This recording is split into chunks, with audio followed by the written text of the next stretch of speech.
بسم اللہ الرحمن الرحیم۔ السلام علیکم ورحمۃ اللہ وبرکاتہ۔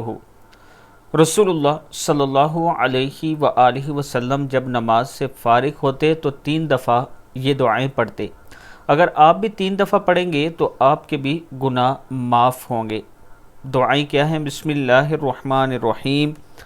استغفر اللہ، استغفر اللہ، استغفر اللہ کرتے۔ اس کے بعد اللہم انت السلام ومنک السلام تبارکت ذی الجلال والاکرام کہتے۔ اے اللہ تو ہی سلام ہے اور سلامتی تیری ہی طرف سے ہے، تو صاحب رفت و برکت ہے، اے جلال والے اور عزت بخشنے والے۔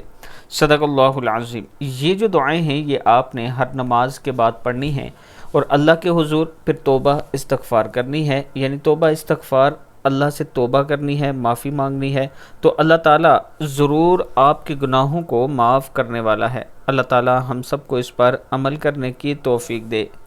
جنت میں جانے کی دعا۔ 3 بار جنت مانگنے والے کے لیے جنت کی سفارش رسول اللہ صلی اللہ علیہ وآلہ وسلم نے فرمانی ہے۔ جو مسلمان شخص 3 مرتبہ جنت کا سوال کر لے تو جنت خود کہتی ہے کہ اے اللہ اس کو جنت عطا کر دیجئے۔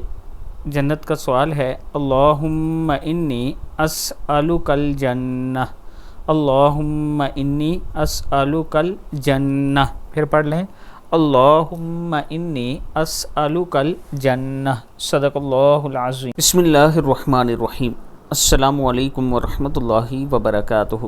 گناہوں سے دور رہنے کی دعا۔ نبی اکرم صلی اللہ علیہ وآلہ وسلم یہ دعا مانگا کرتے تھے، اللہم باعد بینی وبین خطایای کما باعدت بین المشرق والمغرب، اللہم نقنی من الخطایا کما ینقی الثوب الابیض من الدنس، من الدنس ہے یہ، من الدنس، اللہم اغسل خطایای بالماء والثلج والبرد۔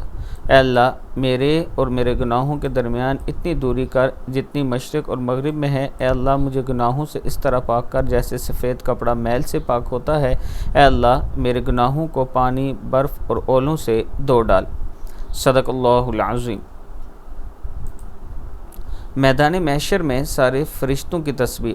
عرش جب میدان محشر میں اترے گا تو سارے کے سارے فرشتے یہ تسبیح پڑھیں گے، سبحان ذی الملک والملکوت، سبحان ذی العزت والجبروت، سبحان الحی الذی لا یموت، سبحان الذی یمیت الخلائق ولا یموت، سبوح قدوس رب الملائکۃ والروح، سبوح قدوس سبحان ربنا الاعلی، سبحان ذی السلطان والعظمت، سبحانہ ابدا ابدا۔